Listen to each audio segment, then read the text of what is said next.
Welcome to the last session of today. The first talk is Kobe Wullaert on a formal framework for univalent completions. Hi everyone. So maybe first a small comment regarding the title, because we are in HoTT-UF, in the HoTT-UF workshop. I chose to write univalent completions as opposed to rest completions, but during the talk I will say rest completions. Well, everyone here is probably familiar with univalence.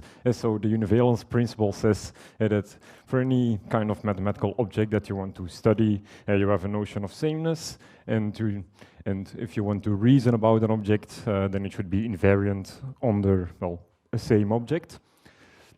And the objects today are one-dimensional categories, and the univalence principle, or the univalence axiom, then implies that univalence categories are necessarily invariant under weak equivalences, or at least the univalence axiom implies that just categories, when they're isomorphic, they're equal, and from this we can conclude this.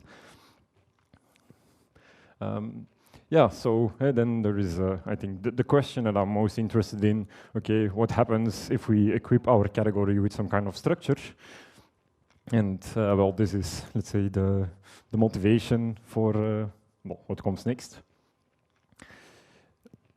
Okay, so, recall, a category, it's univalent if if its internal objects are, if they're equal, even only if they're isomorphic. And I assume that everyone knows examples, so sets, monoids, whatever. However, one might say, oh, okay, if you work in HoTT-UF or something, then univalent categories are the only good categories, so you should not consider non-univalent ones.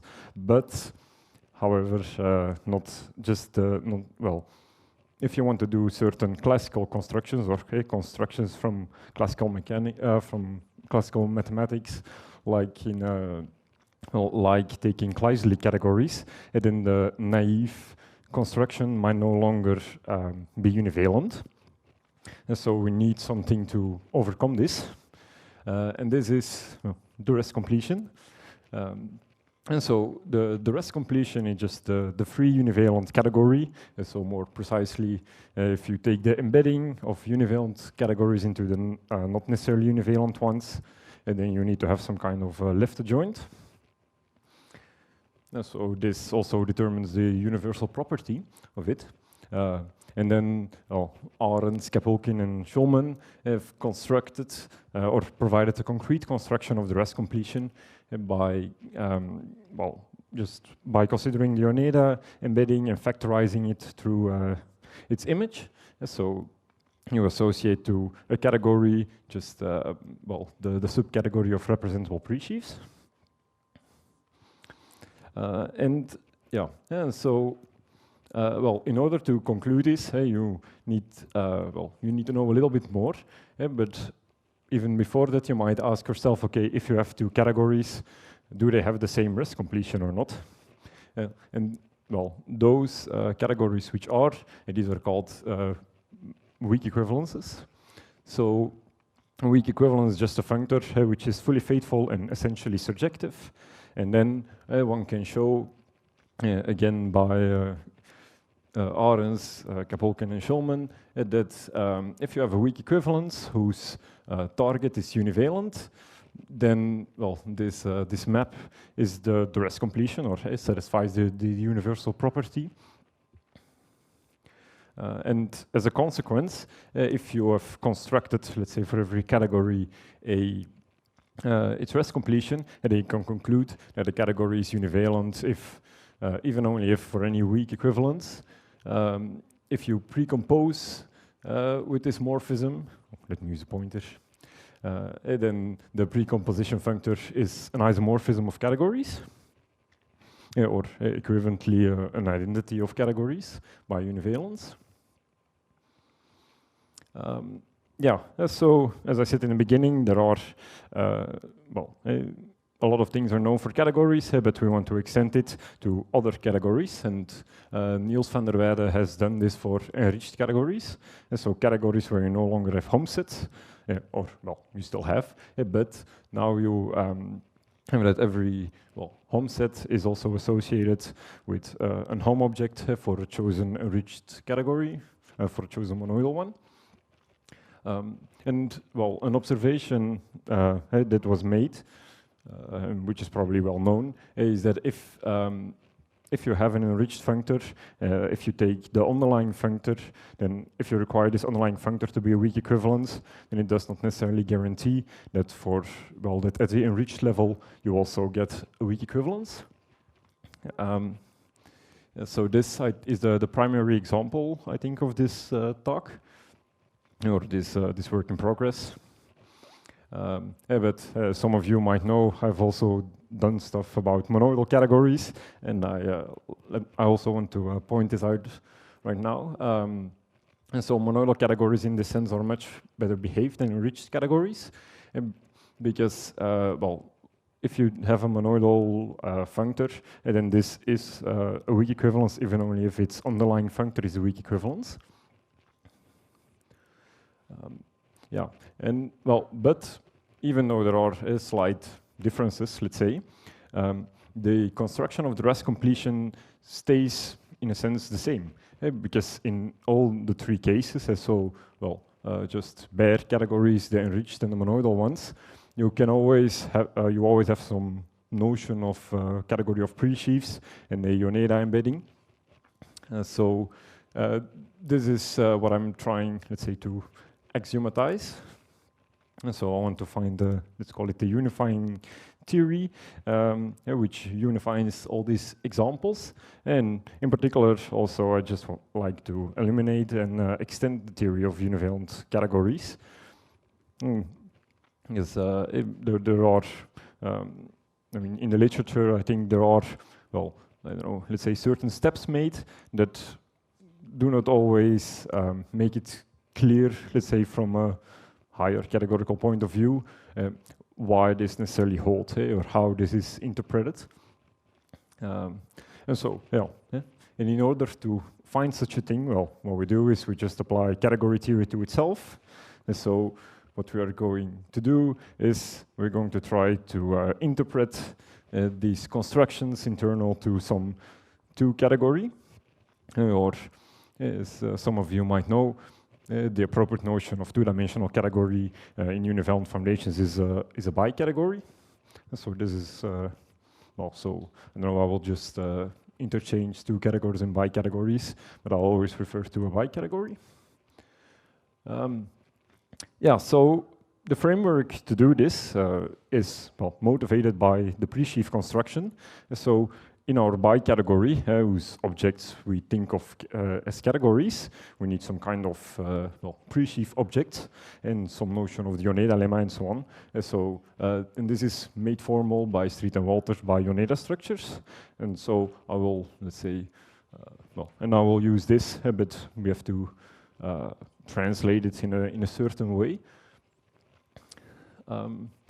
Yeah, so in the end, the key ingredients that we're after is, well, to be able to have a notion of univalent object in some two category, and then a notion of weak equivalence. This is already relative to univalent objects, if we want to have the universal property of the rest completion. But what we in the end want is to be able to have a characterization of the weak equivalences in terms of the essentially surjective functors and the fully faithful ones, or the morphisms. And then at the end we can conclude something about well, the rest objects or rest completions. Yeah, and this I already said. Yes. Yeah, and so it is, well, these three ingredients, you might ask, okay, hey, can't we just do this or axiomatize it in an arbitrary bicategory? And as, well, most of you probably know, the answer is no. An arbitrary bicategory does not have sufficient structure to interpret many things. For example, for enriched categories, the notion of fully faithful, you cannot interpret this in an arbitrary bicategory. I mean, you you can ask for like a certain post composition to be fully faithful, but for enriched categories, this is not characterize the usual notion. But, however, Street and Walters have introduced UNEDA structures, and in essence, what they show in this paper is that if you have just pre-sheaf objects, whatever that might mean for now, then actually you can recover almost everything that you want to know about categories. And maybe one formal reason is to say that everything is an extension. A UNEDA structure, what does it consist of? Well, it's assigned to any object, just an object of pre-sheaves, and then we have a morphism from your object to its object of pre-sheaves. And then, you should have some laws. What precisely, I've written now what precisely they mean, but what it boils down to is that if you have some morphism out of an object, then, up to size conditions, then you can always, in a sense, factorize this through its UNEDA morphism. But this is, let's say a lax factorization, or it factors not up to an invertible two-cell, but just, a not necessarily invertible one. And then the axioms of a UNEDA structure gives you control of this triangle. And so, for example, this guy here, this should be an extension of the UNEDA morphism along F itself. And so I don't know how fluent you are with category theory, but this might seem like abstract nonsense. But what it boils down to is actually that if you have, if you have an object and like a category, then in an arbitrary bi-category you don't know anything about the object yourself. But if you have a UNEDA structure of these pre-sheaves objects, then in a sense, or informally, you can say that every object somehow comes equipped with the notion of internal objects and internal morphisms. And so this is actually the, let's say the importance of the UNEDA embedding, and that the UNEDA embedding allows you to universally characterize the internal structure of a category externally. I don't know, one way to make this formal, or in the way that I need it at least, is the following. And so if you have an arbitrary morphism, in this case it goes from x to y, and then you can take the precomposition functor. Now what a UNEDA structure provides you is a displayed category over the source, over the target of the precomposition functor. I mean, this is not how Street and Walters defined it, and this is what it boils down to. In particular, this precomposition, it factorizes through it, let's say, on the nose. So in particular, you get some kind of section here. So how is this, this strange looking thing, what is it? It stands for extra natural transformations. But I'm not a big fan of the word. I mean, I don't understand extra-natural transformations. But the construction itself, what it actually says is, okay, if you have some morphism in an object, so remember we want to construct a displayed category over the home category, so from X to Z, then then you construct the object or let's say, I don't know, or the type of monoid homomorphisms from a canonical structure, a canonical monoid structure on F and a canonical monoid structure on G. What this means is that if you, or how you think about it, so if you have a morphism F, and then the UNEDA structure gives you this extension,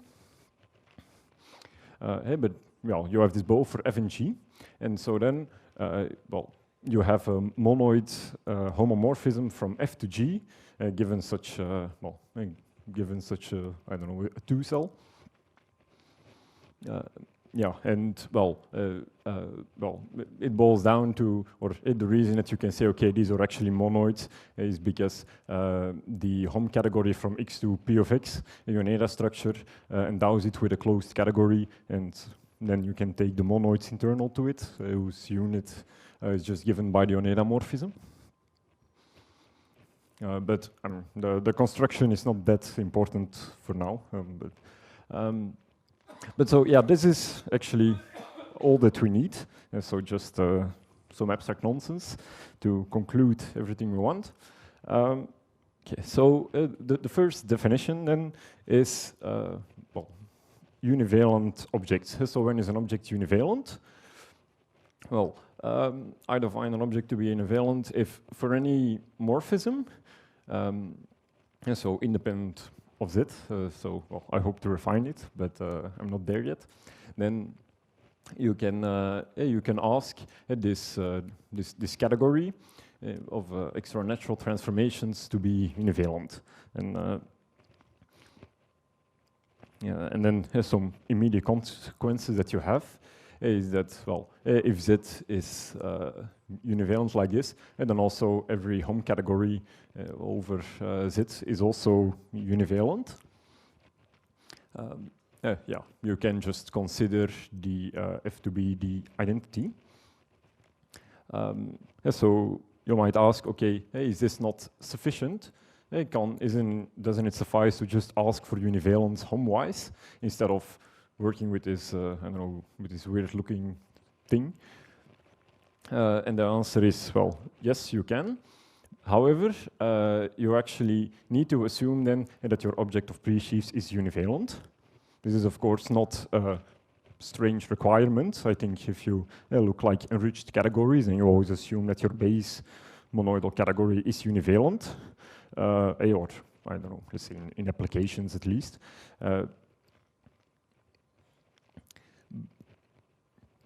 But yeah, what you have is that if this object of pre-sheaves is univalent, and then this XNAT, then it's displayed univalent over, well, the Hom category. And so in particular, if the Hom category is univalent, then my displayed univalence, this guy is also univalent. So under this Hom-wise assumption, and these two notions agree.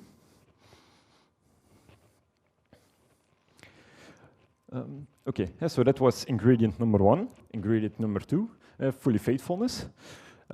So if you have a morphism, when is it fully faithful? Well, this was already defined by Street and Walters, and it's probably well known, is that this, if a certain 2 cell is actually invertible. So here, well, the left-hand side is just the Yoneda morphism, and then the right-hand side is oh, okay, thanks.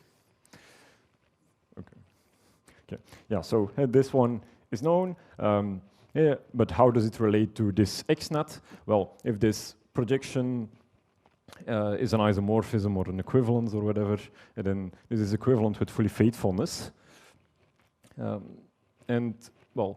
And then essentially surjectiveness is is almost the same. But instead of considering the projection out of the XNAT, we go into the XNAT and we ask this to be an isomorphism.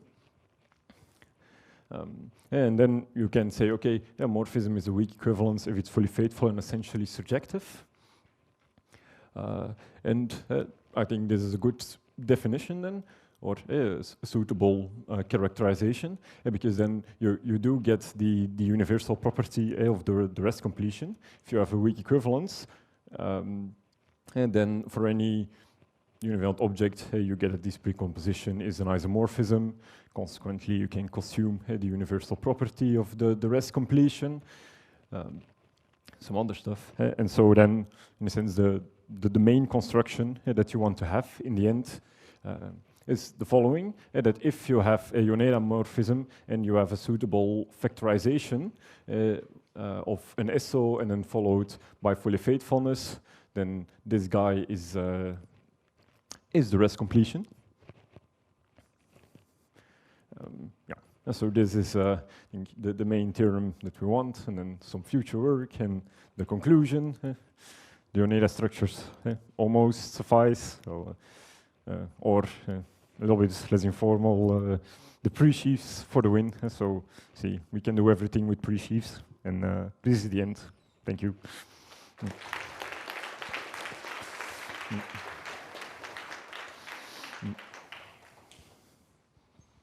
Questions?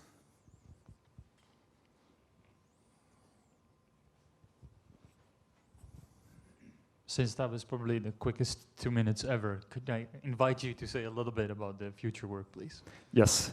Okay. Okay. Yeah. So yeah, there are a couple of things, and maybe closest to this is the rest completion of pi categories. For those who were here at HoTT-UF last year, then I spoke about the rest completion for pi categories, and one conclusion there was, well, the rest completion for pi categories is actually not what you want. If you, like, for example, if you start with categories, then you want to restrict to just the univalent categories. And now you can interact with this. Yeah, the admissibility, this is, well, for those who know, in the Oneida structure, you usually start with the notion of admissibility. Yeah, this I've now ignored, but why I think I can do this, or yeah, I hope to refine it, is because if you consider, for example, the theory of strict two toposes by Mark Weber, and then you characterize the admissibility really in terms of representability of the pre-sheaf objects. Yeah, and then also the Oneida structure, it works for enriched categories, but no longer for monoidal categories. So, for example, so I would also like to have a theory for, or a theorem which say that if you have a bi-category with pre-sheaves, and if you consider the pseudomonoids, and then you can get analogous results. Yeah. Also here, in essence, the rest, the univalent objects just form, well, let's say a full sub bi-category or a full sub two category of the original you start with, and so in essence, what we've done here is somehow characterized an internal completion, but we can try to generalize this a little bit more, and then we can also do something about Kleisli objects, the original counter example. You can characterize Kleisli objects relative to your Oneida structure, and yeah, and then as some of you know, and then finally, yeah, I think one possible future direction is also to have some kind of well, calculus or some kind of internal logic relative to a Oneida structure. Okay, thank you. No. More questions?